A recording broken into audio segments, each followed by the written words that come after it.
Solar పవర్లో ఆంధ్రప్రదేశ్ తిరుగులేని శక్తిగా ఎదిగే అవకాశాలు కనిపిస్తున్నాయి. పారిశ్రామిక అనుకూల విధానాలే ఇందుకు కారణంగా భావిస్తున్నారు. పెట్టుబడులను ఆహ్వానించడంతో సీఎం చంద్రబాబు అందరికంటే ముందున్నారు.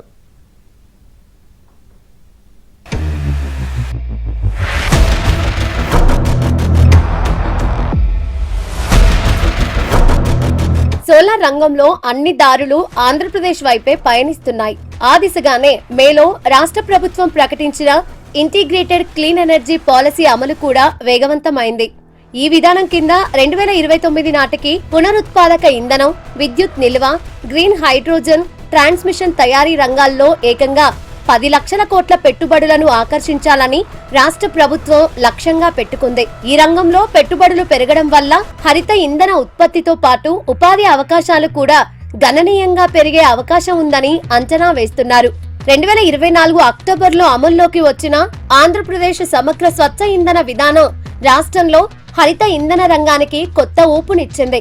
వాస్తవానికి రాష్ట్రంలో అమలవుతున్న పారిశ్రామిక ఇంధన విధానాల కారణంగా దేశీయ, అంతర్జాతీయ పెట్టుబడిదారులు ఆంధ్రప్రదేశ్ వైపు ఆసక్తి చూపుతున్నారు. ఇప్పటికే అనేక భారీ సౌర, పవన విద్యుత్ నిల్వ, గ్రీన్ హైడ్రోజన్ ప్రాజెక్టులు వివిధ దశల్లో ఉన్నాయి. ఇవన్నీ పూర్తయితే రాష్ట్రం పునరుత్పాదక విద్యుత్ ఉత్పత్తిలో దేశంలోనే కీలక కేంద్రంగా ఎదిగే అవకాశాలున్నాయి.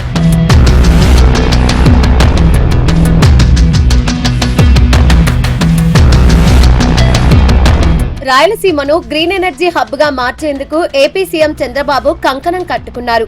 శ్రీ సత్యసాయి జిల్లా మడకశిరలో 10,000 ఎకరాల్లో సౌర విద్యుత్ ఉత్పత్తి కేంద్రం ఏర్పాటుకు వేగంగా చర్యలు ఆరంభమయ్యాయి.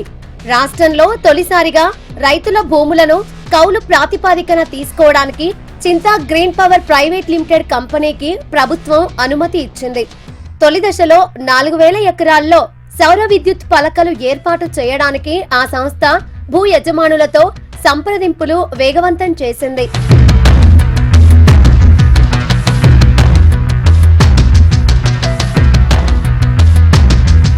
రాష్ట్రంలో తీవ్ర దుర్భిక్ష ప్రాంతంలో శ్రీ సత్యసాయి జిల్లా మడకశిర నియోజకవర్గం ఒకటి. అన్ని విధాల వెనుకబడిన మడకశిర ప్రాంతంలో వేలాది మంది ఏటా బెంగళూరుకు వలస వెళ్లి దొరికిన పని చేసుకుంటూ ఉపాధి పొందుతున్నారు. కూటమి ప్రభుత్వం వచ్చిన తరువాత ఈ ప్రాంతాన్ని సౌర విద్యుత్ ఉత్పత్తికి అనువైన ప్రాంతంగా గుర్తించారు. కూటమి ప్రభుత్వం వచ్చాక విద్యుత్ ప్రాజెక్టుల నిబంధనలు రైతులకు అనుకూలంగా మార్చేశారు. గతంలో విద్యుత్ ప్రాజెక్టులకు భూములు విక్రయించిన రైతులు వచ్చిన డబ్బును ఖర్చు చేసుకుని ఇబ్బందులు పడుతున్నారు. ఈ పరిస్థితులను గుర్తించిన కర్ణాటక ప్రభుత్వం విద్యుత్ ప్రాజెక్టుల ఏర్పాటుకు రైతుల నుంచి కౌలు ప్రాతిపదికన భూములు తీసుకునే పద్ధతిని ప్రవేశపెట్టింది. ఇదే పద్ధతిని రాష్ట్రంలో తొలిసారిగా కూటమి ప్రభుత్వం మడకశిరలో సౌర ప్రాజెక్టులో అమలు చేస్తోంది. రైతుల భూములను 30 ఏళ్ల పాటు కౌలుకు తీసుకుంటారు. సీఎం చంద్రబాబు ఆశీస్సులతో మడకశిరలో సోలార్ ప్రాజెక్టు విజయవంతమవుతుందని స్థానిక ఎమ్మెల్యే ఎంఎస్ రాజు చెబుతున్నారు. ముఖ్యమంత్రి గారు నవయుగ చింత ప్రాజెక్టు కంపెనీ యాజమాన్యంతో మాట్లాడి దాదాపు 4,000 మెగావాట్స్ 15,000 ఎకరాల్లో సోలార్ అతిపెద్ద ప్రాజెక్టు రాబోతోంది. క్యాబినెట్ ఆమోదం అయిపోయింది. పవర్ గ్రిడ్ పర్మిషన్ కోసం చింత ఎనర్జీ కంపెనీ వాళ్ళు కేంద్రంతో అనుమతుల కోసం ప్రయత్నం చేస్తూ ఉన్నారు. పవర్ గ్రిడ్ పర్మిషన్ వచ్చిన తర్వాత మడకశిర నియోజకవర్గంలో సోలార్ పనులు ఇప్పటికే గ్రామీణ ప్రాంతాల్లో భూ యజమానులు రైతులతో అంగీకార పత్రాలు తీసుకోవడం జరిగింది. త్వరలో మారుమూల నియోజకవర్గమైనటువంటి మడకశిరకి సోలార్ ప్రాజెక్ట్ రావడం వల్ల రైతుకి ఎకరాకి 31,000 లీజు డబ్బులు, అదేవిధంగా దాదాపు 10,000 మందికి ప్రత్యక్షంగా పరోక్షంగా జీవనోపాధి కల్పించేటువంటి అవకాశం ఉంది. కదిరి నియోజకవర్గంలో సైతం భారీగా సోలార్ ప్రాజెక్టులు వచ్చేశాయి. ముందు నుంచే ఉన్న ప్రాజెక్టులకు కొన్ని మార్పులు జరిగాయి. ఆ దిశగా వైసీపీ నేతలు చేసిన ఆరోపణలను కదిరి ఎమ్మెల్యే వెంకట ప్రసాద్ తోసిపుచ్చారు. ఈ సోలార్ కంపెనీకి ఏదైతే ఇప్పుడు పుటప్ చేస్తున్నారో ఫేస్ డిజిటెక్ వాళ్ళకి అదే భూమిలోనే 600 ఎకరాలు ఎక్స్టెంట్ ఇస్తూ 100 మెగావాట్ల పర్మిషన్ ఇవ్వడం జరిగింది.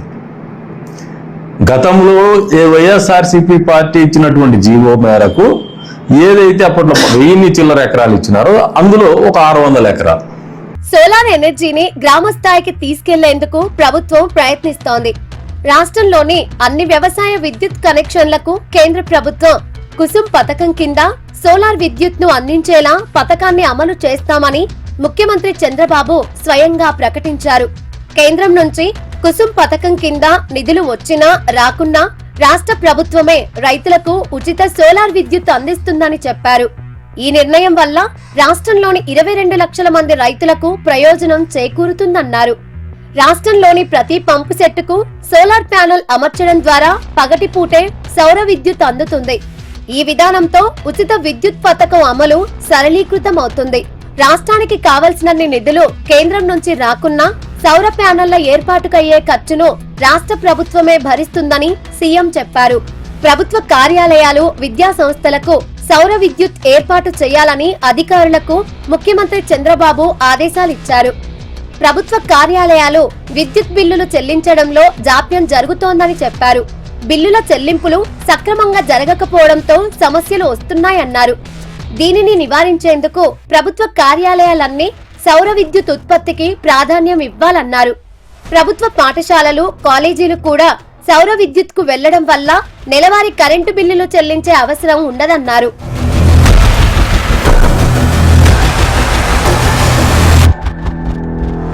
గృహ వినియోగం, ఇతర అవసరాలకు సోలార్ విద్యుత్ ను వినియోగిస్తూ అందుకు సంబంధించిన పరికరాలు ఏర్పాటు చేసుకుంటే ప్రభుత్వం సబ్సిడీలు కూడా ఇస్తోంది.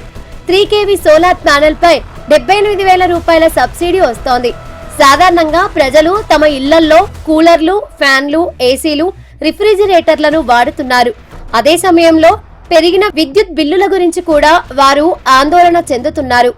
అయితే పీఎం సూర్యఘర్ ముఫ్త్ బిజ్లీ యోజన కింద కనెక్షన్లు తీసుకొని తమ ఇళ్ల పైకప్పులపై సోలార్ ప్యానెళ్లను ఏర్పాటు చేసుకున్న లక్షలాది మంది ప్రజలు బిల్లుల గురించి చింతించకుండా చల్లదనాన్ని ఆస్వాదిస్తున్నారు.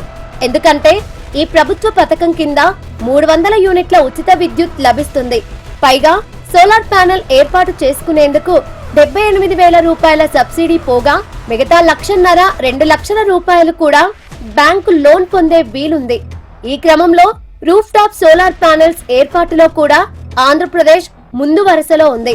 2025-26 ఆర్థిక సంవత్సరంలో 51,583 మంది రూఫ్ టాప్ సోలార్ విద్యుత్ పరికరాలను ఏర్పాటు చేసుకుని 197 మెగావాట్ల విద్యుత్ ను ఉత్పత్తి చేశారు. ఇది ఏపీ విద్యుత్ సంస్థల చరిత్రలో ఒక రికార్డుగా నిలిచిపోయింది. ఆ రికార్డును భవిష్యత్తులో అధిగమిస్తారేమో చూడాలి.